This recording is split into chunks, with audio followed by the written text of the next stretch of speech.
Doctor Agarwal's கண் மருத்துவமனை இலவச கண் பரிசோதனையை வழங்குகிறது. Book appointment now. திருவள்ளூர் மாவட்டம் சிறுவாபுரி முருகன் கோவிலில் கூட்டம் அலைமோதியதால் பக்தர்கள் சுமார் 3 மணி நேரம் காத்திருந்து சாமி தரிசனம் செய்து வருகின்றனர். கூடுதல் விவரங்களோடு செய்தியாளர் சுரேந்தர் இணைப்பில் இருக்கிறார். சுரேந்தர் வணக்கம். முழு விவரங்களை பதிவு செய்யலாம். வணக்கம். திருவள்ளூர் மாவட்டம் பெரியபாளையம் அடுத்த சிறுவாபுரியில் பிரசித்தி பெற்ற பாலசுப்ரமணியன் திருக்கோயில் அமைஞ்சு தொடர்ச்சியாக 6 வாரங்கள் இங்கு வந்து நீதிபம் ஏற்றி வழிபட்டால் வேண்டுதல் நிறைவேறும் என்பது பக்தர்கள் நம்பிக்கையாக இருந்து வருகிறது. அதிலும் முருகனுக்கு உகந்த செவ்வாய்க்கிழமை நாட்களில் சிறுவாபுரி முருகன் கோயில் பக்தர்கள் அதிக அளவில் வந்து செல்வது வழக்கமாக கொண்டிருக்கிறது. செவ்வாய்க்கிழமை இன்று திருவாபுரி முருகன் கோயில் பக்தர்கள் கூட்டம் அலைமோதுகிறது. திருவள்ளூர் மாவட்டம் மட்டுமல்லாது சென்னை மற்றும் தமிழகத்தின் பல்வேறு பகுதிகளில் இருந்து ஏராளமான இங்கு சாமி தரிசனம் செய்து வருகின்றனர்.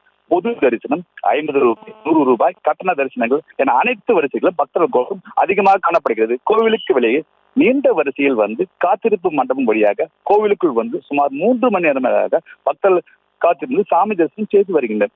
புதிய வீடு கட்ட வேண்டும், திருமண தடை நீக்குதல், அரசியல், ரியல் எஸ்டேட், தொழில் என பல்வேறு வேண்டுதல்கள் நிறைவேறுவதற்காக ஆலயத்தின் பின்புறம் உள்ள விலைக்கேற்ற மண்டபத்தில் நீதிபம் ஏற்றி வழிபாடு செய்தும் செங்கல்களை அடுக்கி வைத்தும் பக்தர்கள் நேர்த்திக்கடன் செலுத்தி வருகின்றனர். முருகப்பெருமான் ராஜ அலங்காரத்தில் பக்தர்களுக்கு காட்சியளித்து வருகிறார்.